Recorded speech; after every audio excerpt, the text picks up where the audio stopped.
Hello. The third board game was between Helgi Ass Gretarsson and Sampsa Nyysti.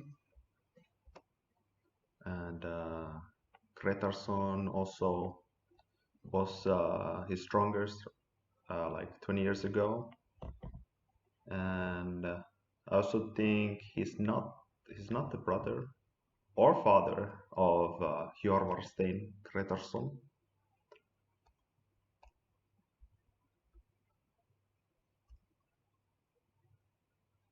Maybe not related at all. So again, Nimcho Indian. I mean, it's just a good opening, so you will see it a lot. E3, it's just a very slow setup, very normal, very safe. Except Bishop D2 is slightly rare.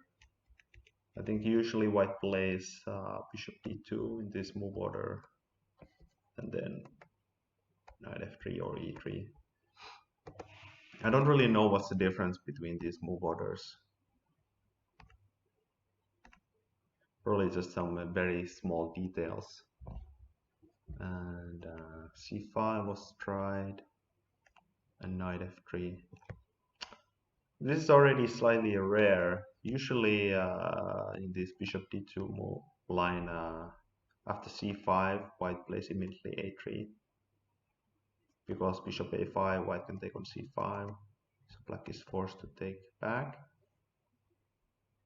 And now, if black takes on D4, white can take with the queen, and this is the point.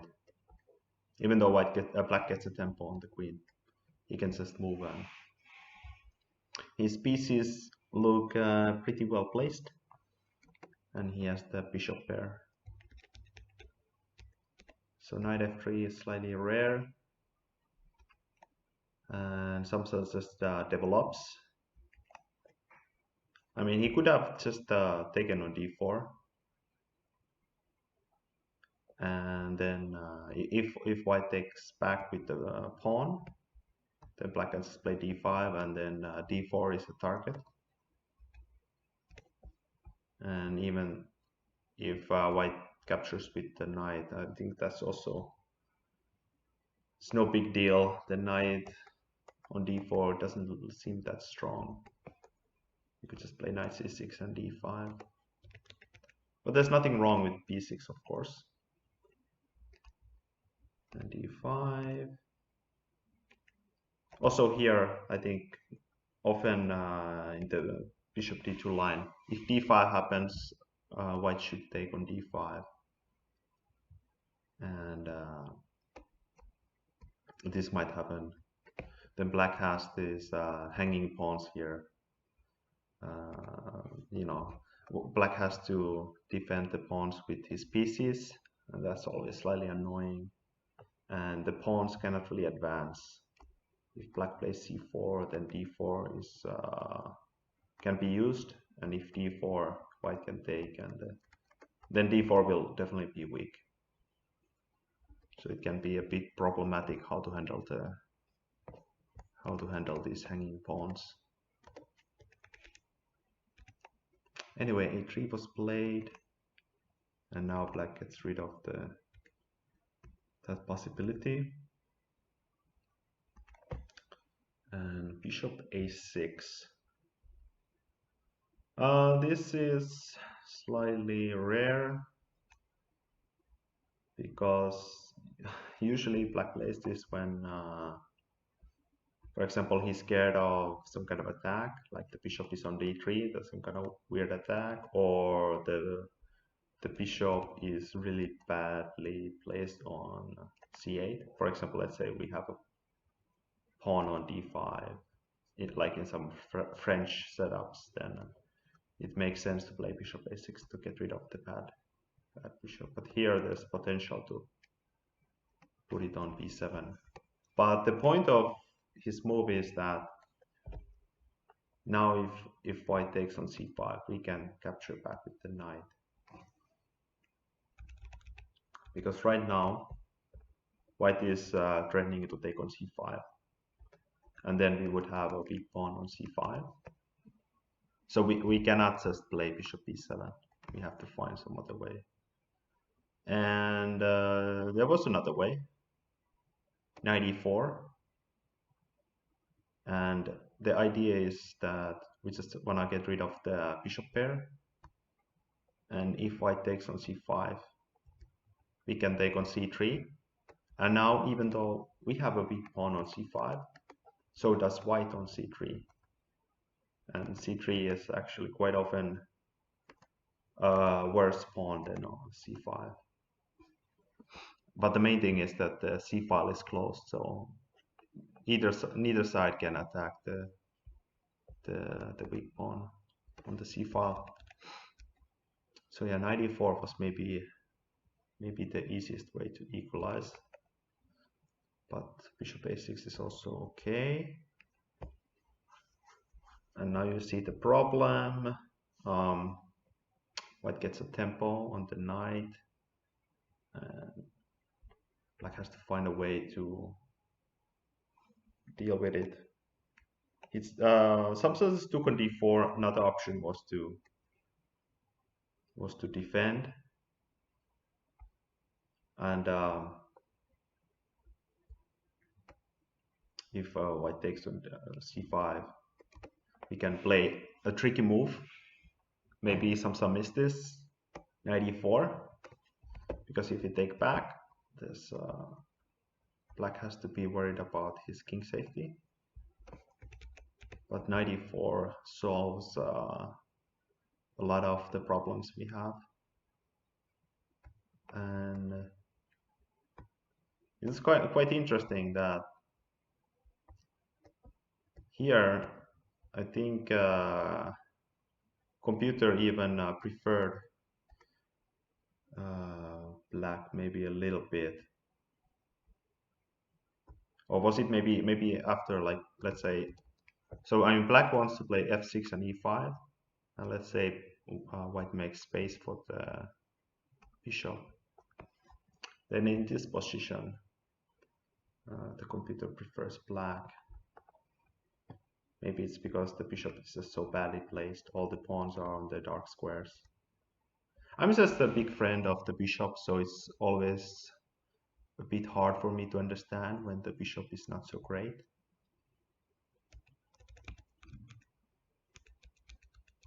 Anyway, that was a possibility. And of course, white doesn't have to take on c5, and actually he shouldn't. Anyway, taking on d4 is completely fine. The only problem is the weak pawn on c5. But it's not so easy for black to, for white to win it, because black also has a target on b2. So it will be a long struggle. b6 and rook c2. This would also be my first instinct. Play rook c2, then rook c1, and put pressure on the pawn on c5. But there's a big problem with this, and that is that white is actually not threatening anything. Let's say we just make a waiting move,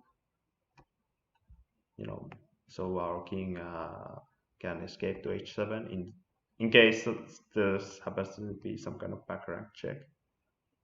And now we can just ignore, because whenever white takes on c5, we get to take on b2. So black can play quite actively. He can just ignore the pawn as long as he has queen takes b2. And this is why maybe white should have played rook b1. And now if we play the same way, try to play actively, there's queen c2. And now white is actually threatening to take on c5. And black has to take care of it. And rook d5, there can be e4. So it's not so easy. So rook c2 was maybe a slight inaccuracy. and so was maybe queen b5.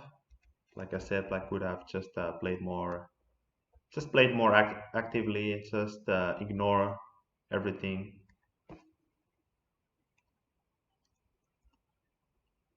And king f1 makes sense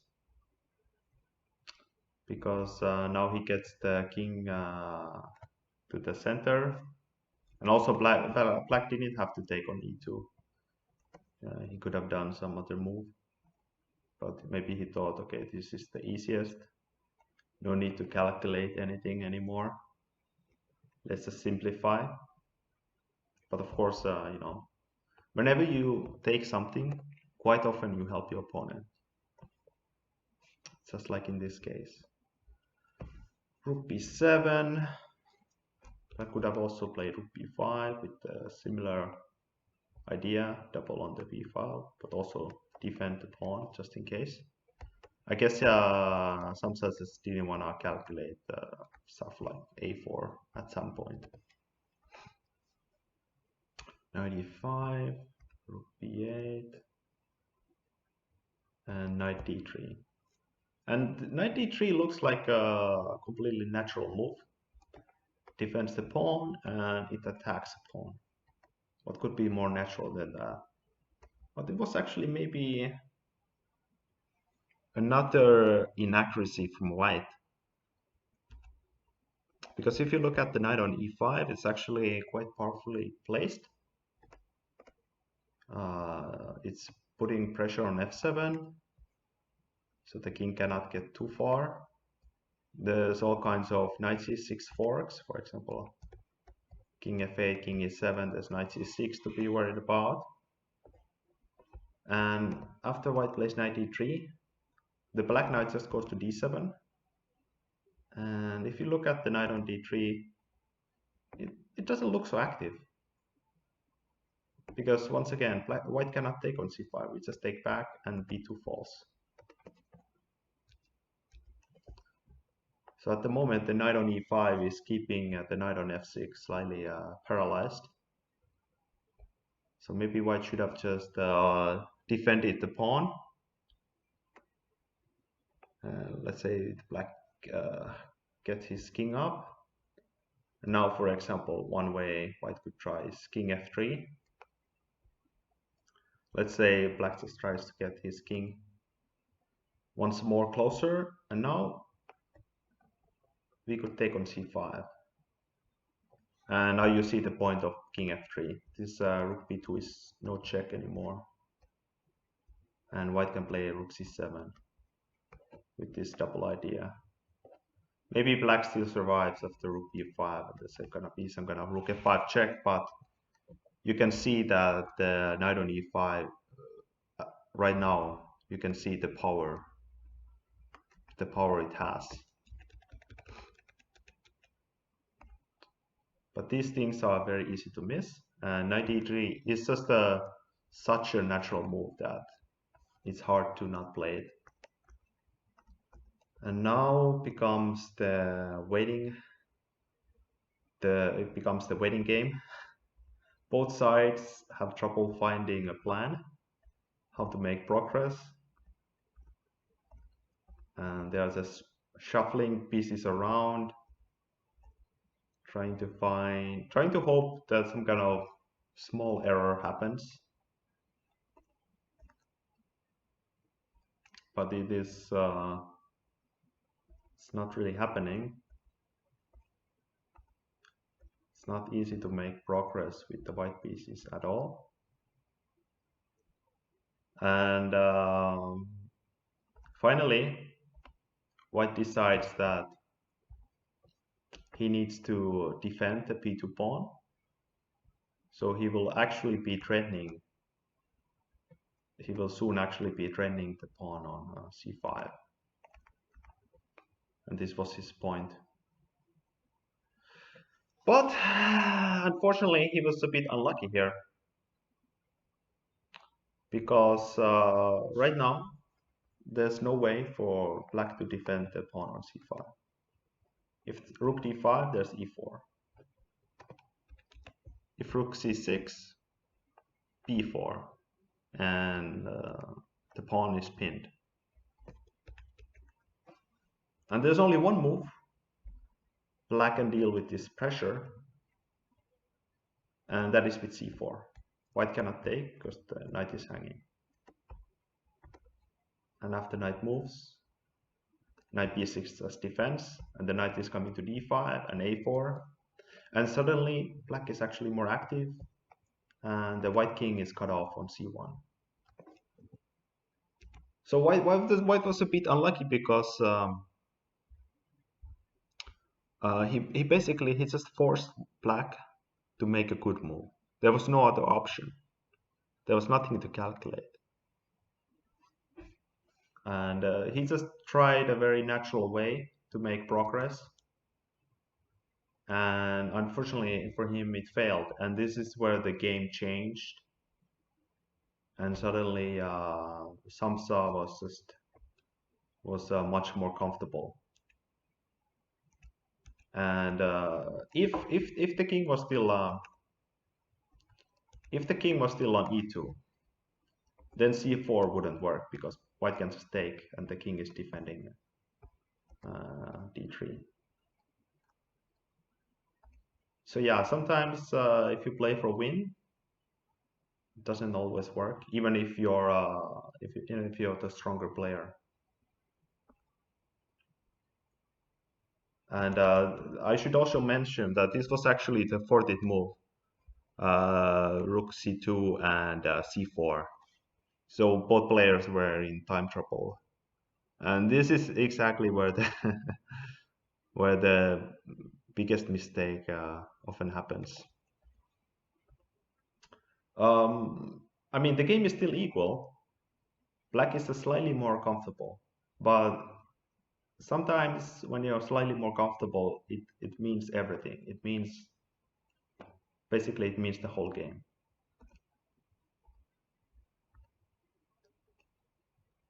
And you can see black is just making little progress all the time. Rook d5. Here, maybe white should have. I'm not sure. Maybe white was still hoping to win the game, but he could have played slightly more actively with knight e3, and then f4 might have happened, and something like this. And it's a rook endgame, and both sides have the same amount of pawns, so draw should be very near. So yeah, knight e3 is just a equalizing move, but instead he played rook e3, and black is just getting more active by every move he makes.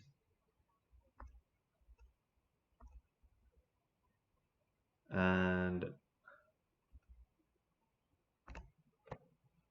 now Sampsa makes another great move, rook b3. Maybe this is what white missed. b2 is hanging. White cannot play rook b1 because rook e3 is hanging. So he has to take, and now the rook is extremely passive, and black is just controlling the whole game, and he can slowly make progress. White can only wait, and black can bring his king up. If rook e1, you can still go up and even just play rook d3 because the end game is winning. Black will be able to promote his pawn. He can bring the king, for example, up and sacrifice one of the pawns so he can get his king to c2 and then promote.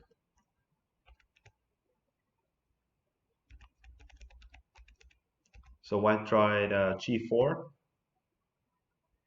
and the Sampsa played the easiest move. He just took on f3. And so the point of white's move is that if black takes like this, white can play rook g1,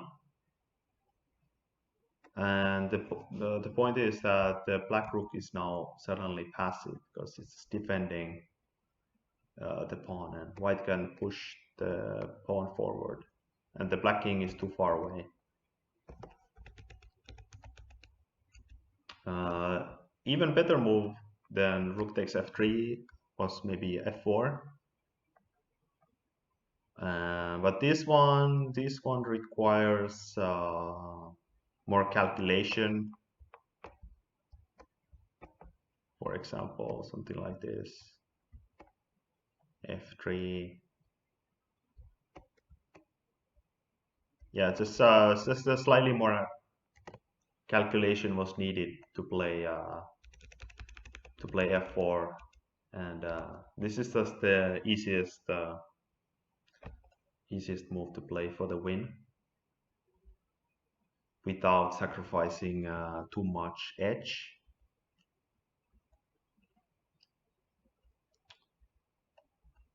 And here the material is equal, so it might seem like white is very close to drawing, but this pawn is surprisingly strong. And also the problem is the b2 pawn, because if the b2 pawn falls, then the c pawn also rolls forward. And here white tries rook a8. If he takes on h5, you can play e3. Now black is threatening to check and play e2 and promote. So king has to go to d1, and then black takes on b2. And these two pawns decide the game. And this is a pretty nice maneuver also. Check. And white has to decide where to put the king. And if he puts, let's say he puts on e1, then this c pawn just goes forward to c2, check, and promote, and that would be the game.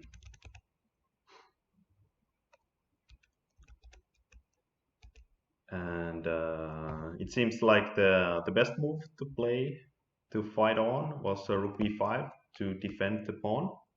So after e3, white can play king d1, and this was maybe the slightly better way to play. For example, if black tries this, white can just check and go back and try to annoy black by pushing the a pawn.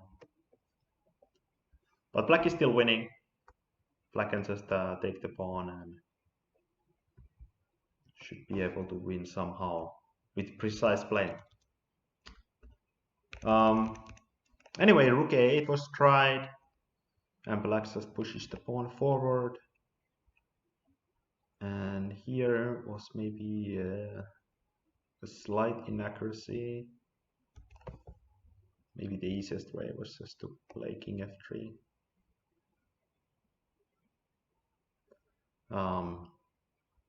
With the idea that after check we can go here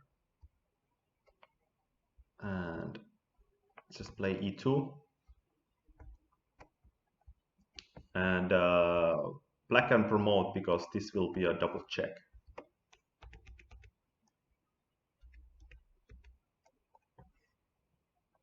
And also if king d1, black can just check and play e2 and promote.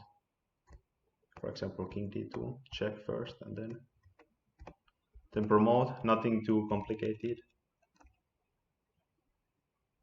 But yeah, king d3 is still enough. Rook f5, still good enough. I mean, he could have went back to the same variation, king f3, king c2, king f2,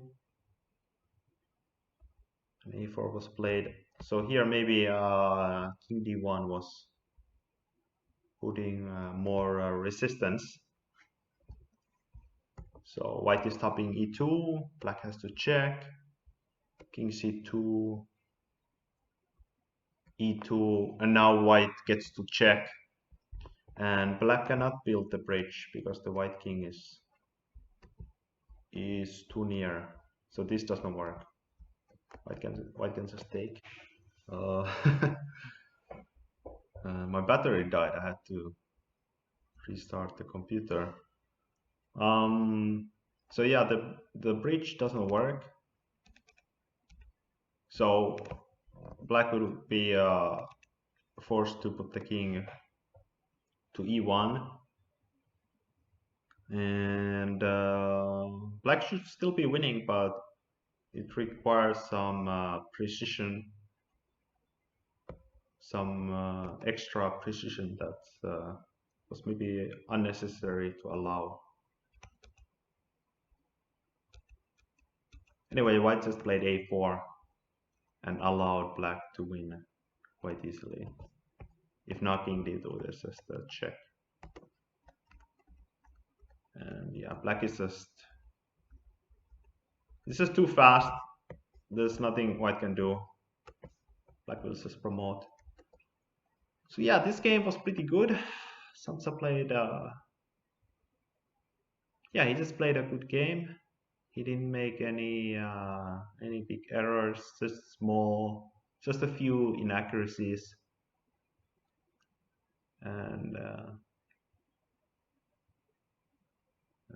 yeah, if he always plays like this, he would be a GM. But obviously, he doesn't always play like this. And yeah, this game just goes to show that, like, if you look at the face of the game, starting with let's say, for example, here, starting with the weak c5 pawn. Usually, this is exactly the type of game that the low-rated player always loses, like always. But clearly, that's not always the case. If you just defend well enough, if you don't lose hope, and you just keep making moves and see how the other player makes progress, then you have chances to even win. Wait for the mistake to happen. He tries to make progress, like with the king c1, and suddenly black is more active, and that's where everything changes, and then you have hope. So yeah, very good result. So now we have won 2 games and one more game to look at. Yeah, bye bye.